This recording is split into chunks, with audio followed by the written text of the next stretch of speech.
Então, irmãos, a Bíblia fala que o dia é hoje, né? Nós, infelizmente, ainda não sabemos manejar o dia de hoje da nossa vida. Até muitas igrejas, muitas religiões, muitos pregadores se dedicam a pregar sobre a vinda de Jesus, sobre o final dos tempos. Eu prefiro entender que o dia é hoje. Eu tenho que dar valor ao dia de hoje. O momento que eu estou vivo, é isso que importa. Porque ainda que Jesus vier daqui a 3 dias, mas se eu morrer hoje, para mim, ele vai vir hoje. Entendeu, irmãos? Porque desde quando Jesus morreu e ressuscitou, as pessoas pregam a vinda de Jesus. Mas Jesus, ele já veio. Ele ressuscitou, está vivo e reina todos os dias na vida daquele que aceita ele. Jesus falou: eu vou e voltarei para vós. Então, se você abre o seu coração e crê e tem fé no que a Bíblia diz que Jesus está reinando, está governando a sua vida. Todos os dias você vê relatos de pessoas que tiveram um encontro com Jesus, pessoas que viram milagres, pessoas que estavam à beira da morte, que clamaram e que tiveram um encontro com Jesus, pessoas que estavam perdidas, com problemas nos seus casamentos, com problemas na sua vida financeira, né? E clamaram a Deus e tiveram um encontro com Jesus. Nós temos uma missão muito difícil, que é administrar o nosso dia de vida, porque a engrenagem do mundo, ela fica levando você a viver o ano que vem, né? Chega em maio, você já está pensando lá em dezembro, em janeiro. Então você fica vivendo sempre a semana que vem, a sexta-feira, o mês que vem, o ano que vem, e você acaba não dando o valor que deveria dar ao dia chamado hoje. O dia que você tem que atuar, que você tem que reagir como cristão, porque você vai ser atacado, você vai ser perseguido.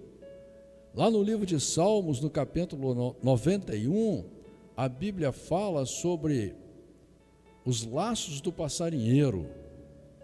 Lá no livro de Efésios, capítulo 6, a Bíblia fala que a guerra não é contra pessoas. Às vezes você briga com a tua esposa, às vezes você briga com o teu esposo, você pensa que é ele que está errado, e ele pensa que é você que está errada, mas é uma guerra espiritual.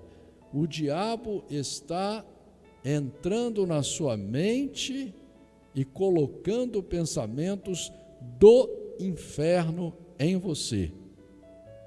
E aí, ao invés de você olhar para o seu dia com o olhar de cristão, com o olhar de servo de Deus, com o olhar de quem crê nas promessas de Deus, você esquece tudo naquele momento, você joga fora tudo, você esquece do teu relacionamento com Deus, nada mais importa, não importa mais quantos milagres Deus fez na sua vida, não importa o quanto Deus já te ajudou, não importa. Você ouve a voz do demônio, do inferno, né? Como está escrito no livro de Efésios, as astutas ciladas do diabo.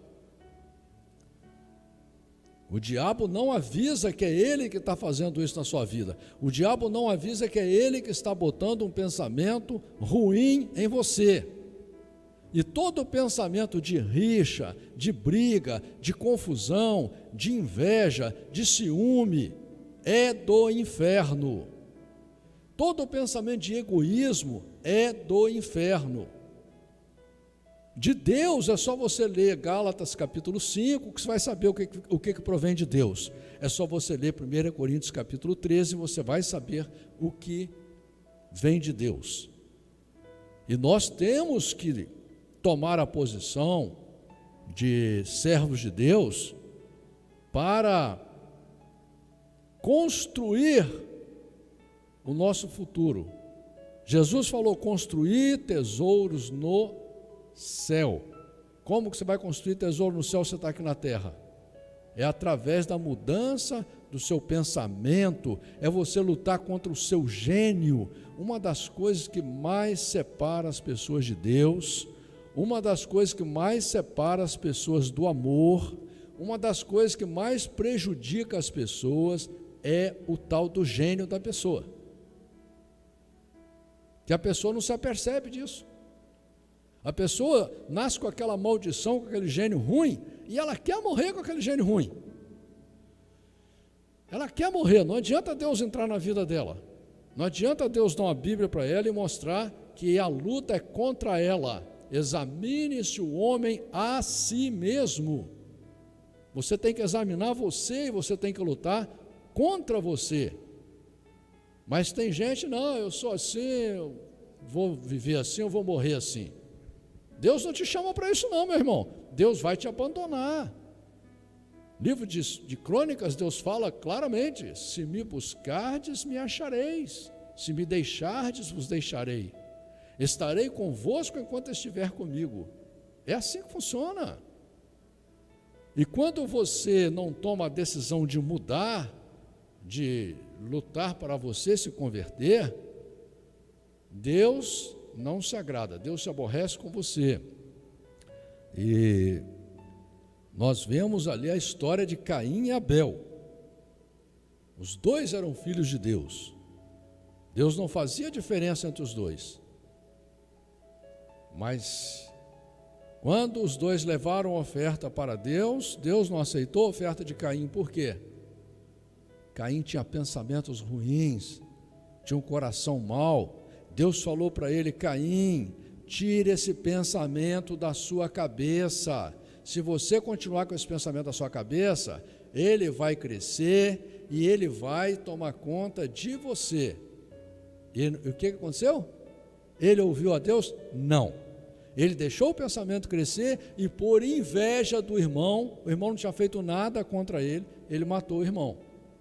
E assim, você, às vezes, mata espiritualmente as pessoas, às vezes você mata o amor da sua vida, às vezes você mata a sua família, né?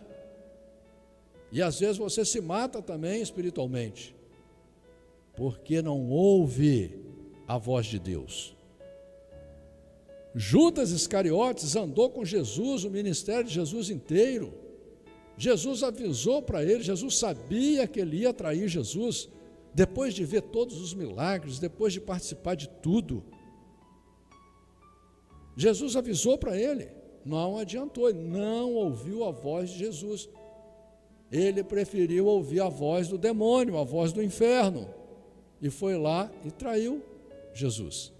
Então, irmão, você é chamado por Deus para lutar, para ser valente.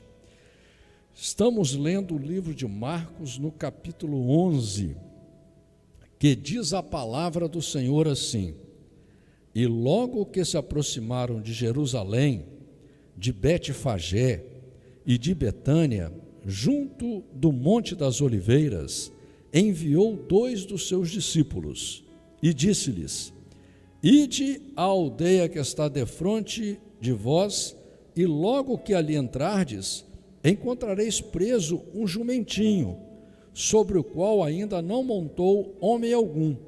Soltai-o e trazei-me. E se alguém vos disser: por que fazeis isso? Diz-lhe que o Senhor precisa dele e logo o deixará trazer para aqui. E foram e encontraram o jumentinho preso fora da porta entre os dois caminhos e o soltaram. E alguns dos que ali estavam lhes disseram: que fazeis soltando o jumentinho? Eles, porém, disseram-lhes como Jesus lhes tinha mandado, e deixaram-nos ir. E levaram o jumentinho a Jesus, e lançaram sobre ele as suas vestes, e assentou-se sobre ele. Irmãos, aqui, essa história do jumentinho, você vê como que a Bíblia, como que Deus sabe todas as coisas.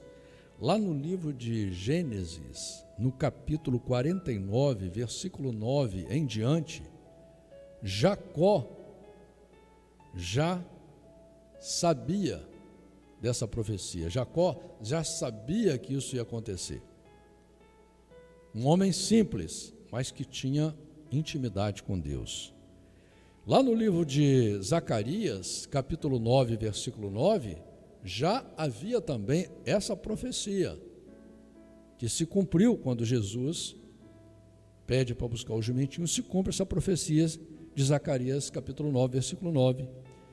E no livro de Mateus, capítulo 21, versículo 2, em diante, conta essa mesma história. Livro de Lucas, capítulo 19, versículo 30, e livro de João, capítulo 12, versículo 14.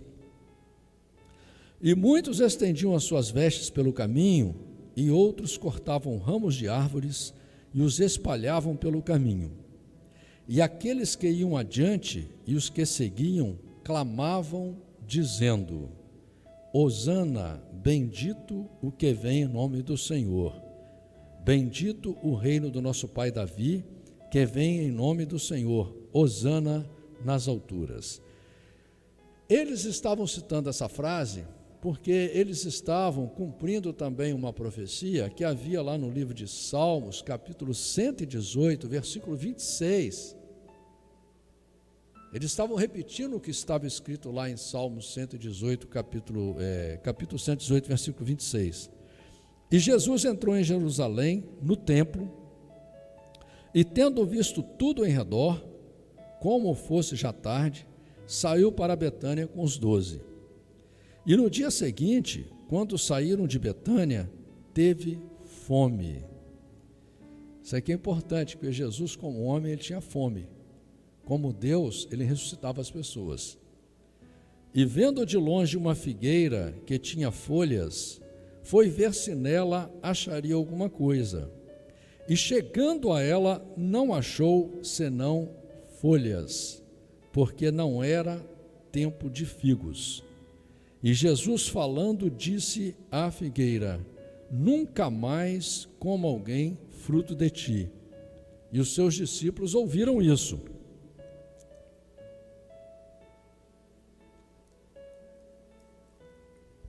E vieram a Jerusalém, e Jesus, entrando no templo, começou a expulsar os que vendiam e compravam no templo, e derrubou as mesas dos cambiadores e as cadeiras dos que vendiam pombas, e não consentia que alguém levasse algum vaso pelo templo. E ensinava dizendo: não está escrito? A minha casa será chamada por todas as nações casa de oração? Mas vós a tendes feito covil de ladrões. Olha só, Jesus sempre está citando a Bíblia. Por quê? Porque a palavra de Deus é vida.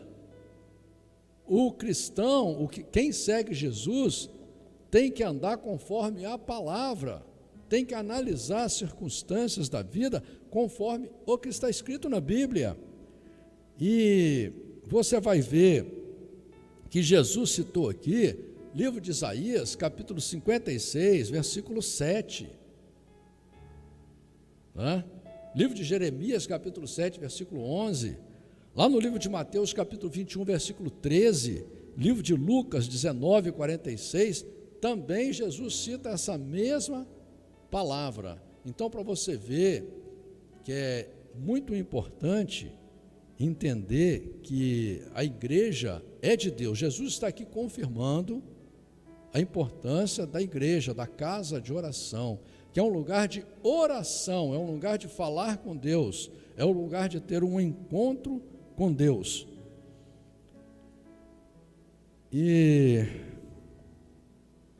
uma coisa interessante aqui, que no versículo 15, que Jesus, apesar de ser um homem amoroso, de ser um homem calmo, um homem que quando via as pessoas sofrendo até chorava, né, de se preocupar com o sofrimento das pessoas, Jesus entra aqui no templo, derruba mesas e cadeiras e fica bravo com as pessoas ali. Por que é importante entender isso também? Porque muitas vezes o cristão, o crente, o presbítero, o pastor, o missionário, você vai dizer para as pessoas que você é cristão, ou eles sabem que você é cristão, eles acham que você é um débil mental, entendeu? Ou você não pode falar nada com ninguém, você não pode corrigir ninguém, você não pode dar uma opinião, você não pode falar uma verdade, entendeu? Eles podem falar o que quiserem de você, mas se você falar qualquer coisa, a verdade, se a pessoa está cometendo um ato errado, se você falar com toda a educação, entendeu? Aí você está condenando, você está julgando, você não pode, entendeu? E você jamais, você como pastor, pode ficar nervoso, ou ficar brabo, entendeu? Você tem que ser a pessoa mais calma da terra, só falar aquilo que os outros querem ouvir, porque a primeira coisa que eles falam, mas você é um pastor, como que um pastor pode fazer isso? Como se o pastor, só porque tem um título, ele fosse um ser perfeito, entendeu? Eles espremem a pessoa de tudo quanto é jeito, de tudo quanto é lado, e depois, para tentar desmoralizar o reino de Deus, né, jogam em cima de você, te empicham em cima de você. Você é um crente, você é um missionário, você é um pastor, entendeu?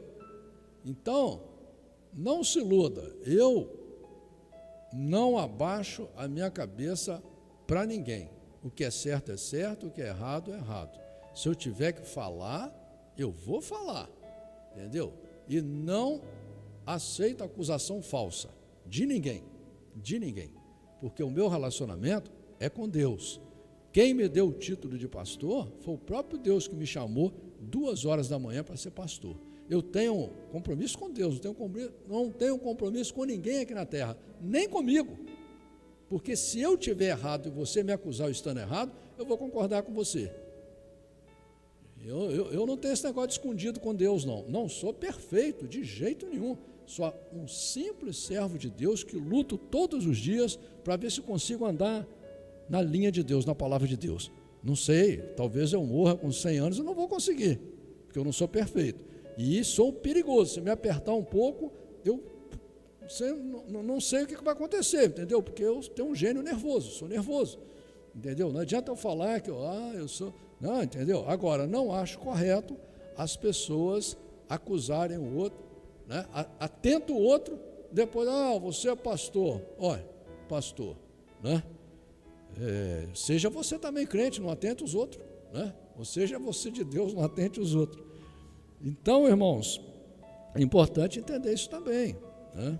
Jesus bateu de frente com a igreja, Jesus bateu de frente com Herodes, Jesus bateu de frente com os escribas, com os fariseus. Você não vê Jesus brigando com o pecador, não.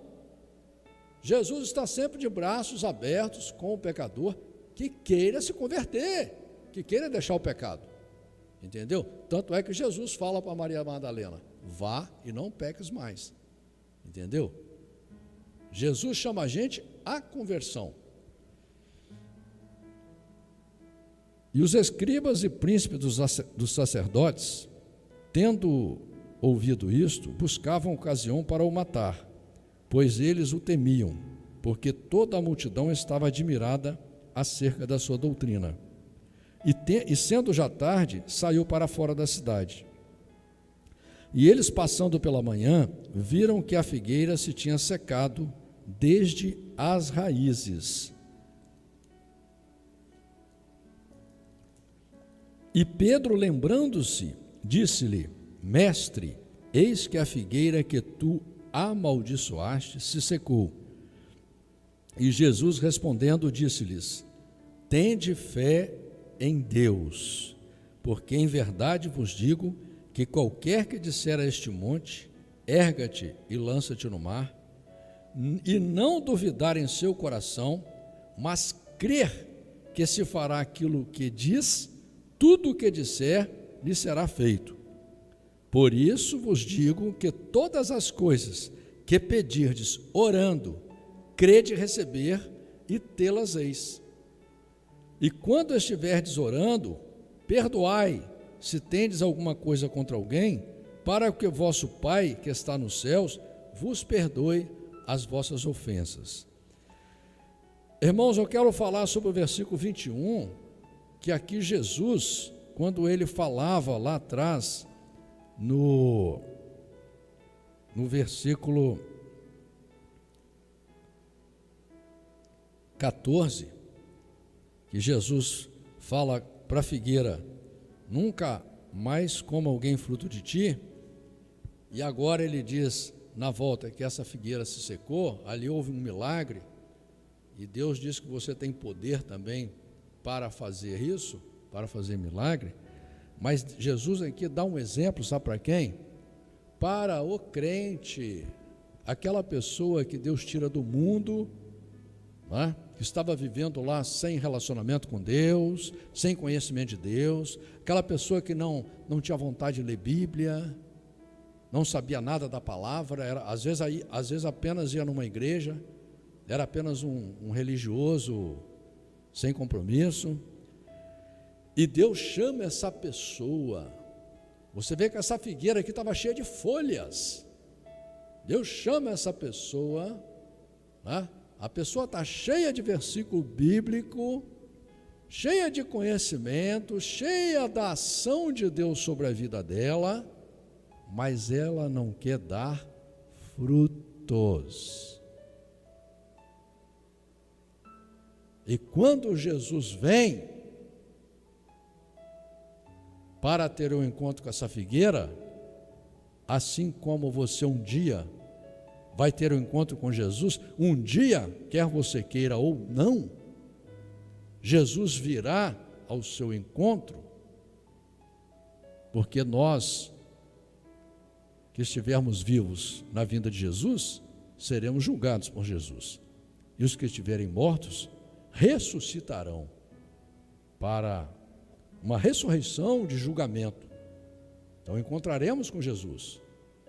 De repente Jesus vai olhar para você, você está cheio de versículos, né? Cheio de milagres que Jesus fez na sua vida, cheio de incentivos da palavra de Deus, mas você não quis tomar a atitude de dar frutos, porque você é chamado para dar frutos. Quais são esses frutos? Aprender a amar a Deus de todo o seu coração, aprender a ter uma fé sobrenatural, como Jesus está falando aqui, a crer. Foi Jesus que disse, Jesus não mente. Se Ele falou para você que se você tiver fé, você vai alcançar o que você quiser, se você crer de verdade, é porque vai alcançar. Agora, se você ficar duvidando, se você duvidar da fé, Deus deixa você com a sua dúvida.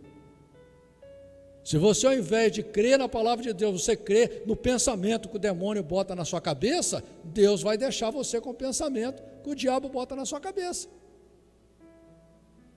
E qual o fruto? Frutos do Espírito.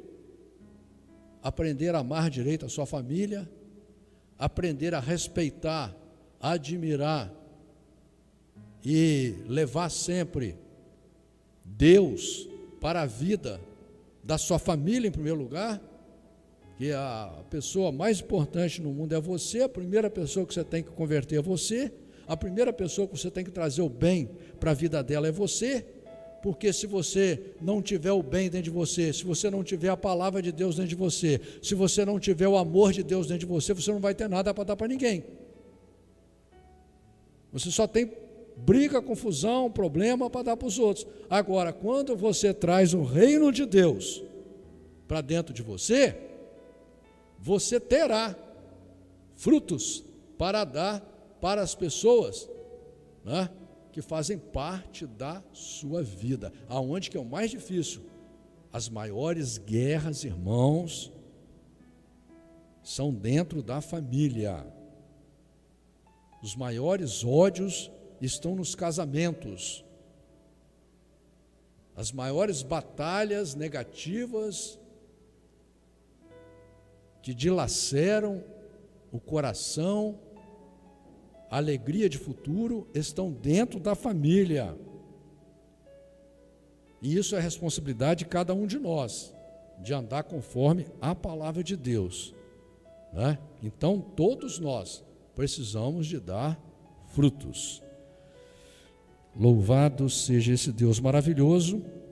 E aqui no versículo 25, Jesus fala, aqui você vai ver esse versículo lá em Mateus capítulo 6, versículo 5, livro de Mateus capítulo 6, versículo 14, livro de Lucas capítulo 18, versículo 11, e fala que quando você estiver orando, você tem que perdoar. Mas isso para nós, irmãos, é muito difícil. Você está disposto a perdoar quem te interessa. Quem não te interessa, você não consegue perdoar, que realmente não é fácil. Se eu disser para você que eu consigo fazer como Jesus está falando aqui, às vezes não. Às vezes eu ajo como homem, né? Fica difícil para me perdoar.